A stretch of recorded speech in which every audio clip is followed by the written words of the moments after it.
Well, good morning, Vivian. Lovely to see you. Morning, Nick. Thank you so much for joining one of our At Home Around the World. Although I think we're both in the UK at the moment. You're in Kent, is that right? I am. I'm at my home in Kent, where I've seen my house and garden more in the past couple of months than I've ever seen it before. Yes, I can imagine. At least you've got the sunshine to enjoy the garden, as we have in central London at the moment. It's a glorious day. Now, many people watching will know you for your work in construction. One of the things they won't be maybe so aware of is your involvement with IT cases. On your time on the High Court bench, you had the B Sky B HP case, which was one of the longest running in the High Court at the time. Is that right? It certainly was one of the longest running, one of the longest judgments, and one of the most complex, I think, that has been dealt with. Yes, and you were on the judicial committee for IT users as well for a long time. Yes, I was. I chaired that committee and also was on various committees to do with IT and trying to introduce a system of online filing within the courts. Which we seem to have, it's been imposed on us quite quickly now. Has it surprised you how quickly the courts were able to adapt to the new online world? I think it's a natural way of proceeding. And obviously the experience I had was partly to do with the Singapore courts, because although I wasn't in the Singapore courts, I had contact with them. And they were in the forefront of dealing with electronic filing. And then, for instance, the DIFC court did a lot of electronic filing, and it spread around the world. And I think the UK was one of the last people to take it up. I think there was a certain reluctance because obviously there was a whole industry in producing paper documents and carrying them down to the court and having them stamped and handing over checks and things like that, which I think we will now look back and say are very much 19th century, not even 20th or 21st century. Yes, I think the pandemic somewhat forced the adoption of all those measures quite quickly, hasn't it? I think it has. And the Singapore court, you're a judge, an international judge in the Singapore International Commercial Court. Yes. They've had a long, well, it's not a very long history, they've not been going that long, but from the outset, they've had quite a focus on electronic document bundles and also on virtual hearings. Yes. Is that right? Yes, I mean, you know, one has to define a virtual hearing these days. I think is probably where everybody is in a different location. All of my case management of cases in the Singapore International Commercial Court is done with me sitting somewhere around the world, either in a hotel room or in home, and then counsel come to the court. And so I see them there. And if I sit with other judges, there's normally one judge present, and then the other judge and myself are normally remotely somewhere. So it's a sort of remote hearing closer to a virtual hearing. And that's the way in which I've been conducting all of my case management and indeed applications and short matters. But the longer hearings, I go and travel to Singapore to have those there. But that's normally a few weeks a year. Yeah. So has that experience then carried over into your international arbitration practice? Have you made more use of virtual hearings for the procedural case management side of things? I mean, normally where I'm chairing it, I try and have some in-person contact, but very often my co-arbitrators are linked in, and indeed one or other party is sometimes linked in, depending on where they are. And so one finds quasi-virtual or quasi-remote hearings are now quite common certainly for case management, procedural uh, applications which are just the subject of submissions, it's almost the invariable way in which we now deal with matters. Yes. So the changes that have come about as a result of COVID, with people simply not travelling around the world, do you think that's been a little easier to adjust to in the international arbitration world? I think it probably has, because, and certainly it's been a challenge for the court, because a lot of courts have not embraced perhaps even remote evidence. And I think it's right to say that a lot of courts in the past have needed almost exceptional circumstances to allow somebody to appear and give evidence over Skype or some other device by video conference. Whereas now, of course, that's the way in which we take all our evidence. Yes, indeed.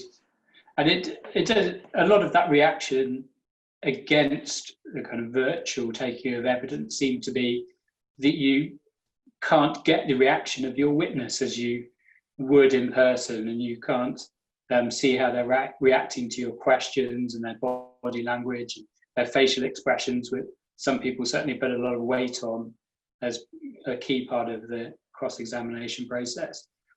It seems that that hasn't been borne out in practice, and actually people are becoming a lot more willing to embrace it and accustomed to taking evidence in that way, and it actually can be quite an effective way of taking evidence. Well, I think it can, and I think you know, the phrase which a lot of people say is, "I want to look into the whites of their eyes to see the witness," and in fact, you can do that over the internet. So I think that really, compared to any other form of hearing, the lack of personal contact with a witness perhaps is something, but I think when you're assessing evidence, you know, obviously part of it is to see the witness and how they look and how they act in the witness box. But in most of my cases, it's a matter of putting a document to a witness and saying that's either consistent with the party's case or inconsistent with the other party's case. And most of the evidence, frankly, is on the documents. Yes. And the witness evidence, I think, is less important. And expert evidence, I've found in the cases where I've had expert evidence, it's been as cogent and clear over the Skype, Zoom, or whatever you've been using, as it is, you know, by having the person in front of you. Yes. So have you had some actual arbitration hearings that you've conducted virtually or remotely? Yeah, virtually, completely virtually, where I sit here and I have 3 screens in front of me, and the hearing continues as it always would, with you know, a screen like this with seeing the witness and counsel, and a screen with the live transcript, and a screen with the document feed for the electronic documents, as well as a bandstand full of papers that I can look at hard copies should I wish. Yeah. And does that feel very different for you than sitting in a hearing room with the parties there in front of you? Well, I think what people have said, and you know, judges and other arbitrators, is it's actually quite tiring because you don't have the broad space you have of a hearing room where you can look round and see what's happening. You're concentrating on 3 screens, and that I think is a more tiring way of dealing with it than I think sitting there in a hearing room where we always have 2 screens, but you're looking at the person and looking at the screens like this, rather Yes. than concentrating on an electronic screen. But that may, I think, be something of a, nowadays people are more used to dealing with everything on screen. It may be that the spatial awareness is not quite so important to them as it is to some people who are at a different age. Yeah. Although I've heard a lot of my colleagues have been saying the same, that even as counsel in hearings, that it is a lot more tiring conducting it by video. The need to kind of have some regular breaks and just get outside and adjust your focus away from this tiny little screen in front of you is quite important. So that's probably something that arbitrators need to be thinking about in the case management directions they're giving, if they are now giving instructions for virtual hearings. Yes. Well, certainly all my hearings up to November, we now have the option. We don't know whether we're going to be in person or we're going to be virtual. Yes. And what I think it will probably do is, even if we have an in-person hearing, we've all had these wonderful cases where somebody's in the middle of the Brazilian jungle and they're flown out of the Brazilian jungle and spend about 5 days to get to London. They then are taken to their witness statement, and quarter of an hour later, there are no further questions for them, and they then get back on their plane to go to the Brazilian jungle. And I think one may, in future, start to assess the cost-benefit analysis of bringing somebody like that to deal with their witness statement compared to dealing with it by remote evidence in the way we've now become accustomed to. Yes. So we might see coming out the other side, there's a greater willingness from arbitrators and parties to allow for parts of the evidence to be given virtually and to be less resistant to that happening.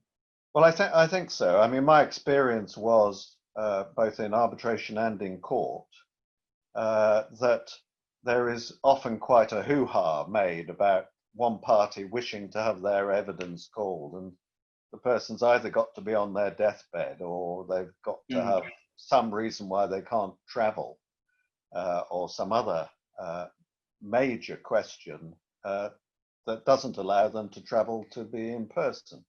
And I think that there will now be a realigning, perhaps, of the advantages of being able to take evidence remotely. I have to say there are certain, I think I remember having a case where there was a witness in China and where one had his unfamiliarity with documents which had to be read to him by an interpreter there, and there was an interpreter in the hearing room, and the connection wasn't terribly good and it wasn't going terribly well. And I would say that that was a case where it was just marginal that was a good way of doing it. But now I think technology's moved on, and I think with interpretation, I think you can do a lot to make sure the interpreter present there with the witness and an interpreter in the room will be able to properly interpret matters, and you can proceed as normal.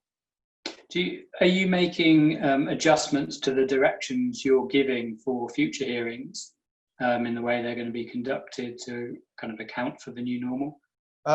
Well, I think certainly directions have to be given to dealing with preparation, documents, and certain other parts of it so that it runs smoothly.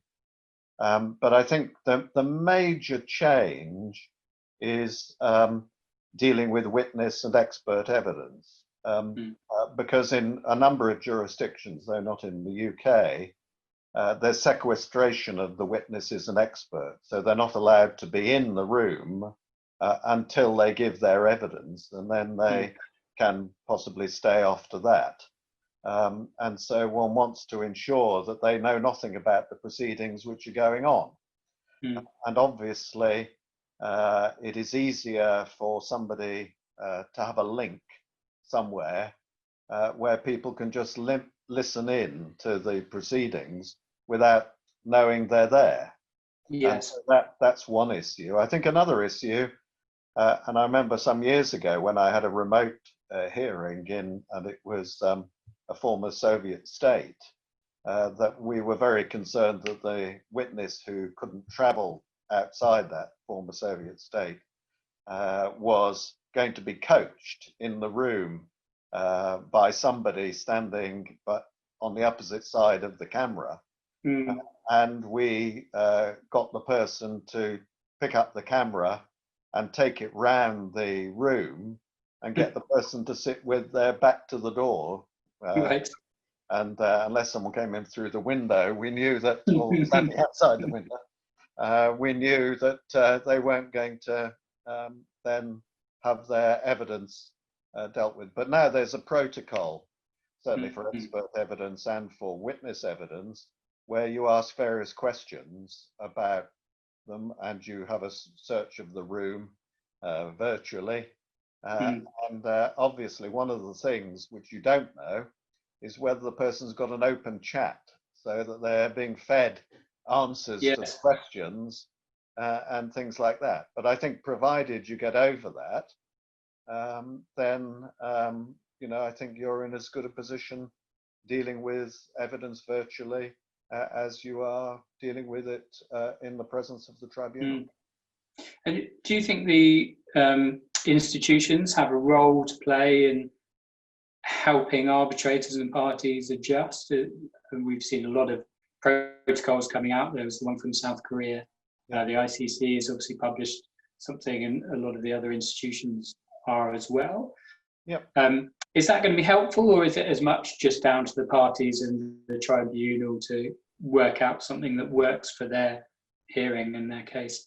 Well, it's like everything, you need to see as many of these as you can, because each one either reinforces a point or brings up a new point that no one's thought about. And so I think it's very useful for the institutions to be involved. I think, there are two things. I mean, one is the way in which we produce awards is a matter now for discussion. And in 3 of my cases where I'm produced or am producing an award now, we've got permission from the parties to for each arbitrator to sign electronically, or the electronic copy to be sent to the institution, and for the institution, or indeed ourselves, to send it out directly to the parties. Whereas in the past, there's been a procedure where you've circulated the signature page, if you aren't one of those people who's already got signature pages galore in your back drawer, which you add back of the award, and you then circulate 8 copies that go around the world, and then they go to the institution by courier, and then the institution distributes them. And in all my ad hoc cases, I've never produced a paper award. I've always done it electronically. Well, it just doesn't make any sense really anymore, does it, to do that? And that's what we're doing. But there may be certain courts, and one knows the practice in the Emirates is to sign each page in Dubai or Abu Dhabi. And it may well be that practice in any case is being looked at, but I think this may accelerate the reconsideration of the need for those sorts of matters where you're making an award. And for the parties appearing in front of you in a virtual hearing, are there any things that they can be doing that are of assistance to the tribunal, or things they should particularly be avoiding doing? Well, I think, as always, where you have limited time available, then it's the main points to concentrate on. And I think there's a certain amount that if you've got as much time as you would like in an in-person hearing, you can use up time cross-examining someone to the ground on a particular point. But I think counsel, in my experience, and as I've not had a case which hasn't had a chess clock or stop clock hearing for a good number of years, and I think they allocate the time appropriately as they wish to the case they want. So I think time management is important. I also think one has to make sure that the person who has got the electronic production of evidence, the EPE system, knows roughly what evidence is going to be dealt with on that day. Because there are certain, for instance, spreadsheets which can take a bit of a time to open and to find the right cell in the right, and to take out the unnecessary fields and so on. And that, I think, is normal preparation. Perhaps you would expect for an in-person hearing as much as for a virtual hearing. Yes. And that is one point about electronic bundles. They do need to be thought about well in advance of the hearing, don't they? You need to be planning the case and the presentation of it with a view to the electronic bundle you're going to eventually place in front of the tribunal on their third screen to their left-hand side or wherever it's going to be. That's right. And in most cases now you have a number which is used universally for a document. But very often we still have bundle D31XBA stroke page 332X and then Roman 3 or something, which is not the easiest reference for the EPE person to get up on the screen quickly. But I mean, otherwise with technology, the thing is to have practice runs in advance so that people know what's happening.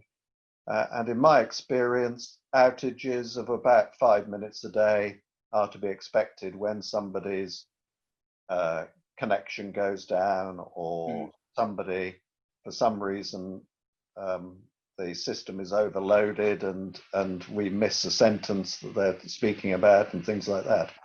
But otherwise, I have to say, my experience has been that it's as normal, perhaps, as an in-person hearing where occasionally the transcript goes down or something like that happens.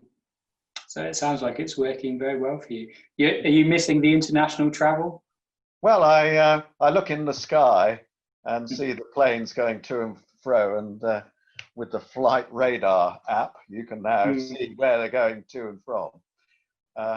But I think I miss it a bit. Travel is always fascinating and pleasant. But equally, as I've indicated, I've seen more of my home and garden than I've ever seen before. So there are some benefits to that, and not having to spend so many nights sleeping on a plane. Yes, I'm sure the family are delighted to have a bit more of you in person. The ones I can see, but as one knows, one sees most of one's family and friends these days through the medium of video calls through Zoom and so on. And well, hopefully it'll soon be time for a family barbecue in the Kent sunshine. Well, what I'm missing this year, I'm master of a city livery company.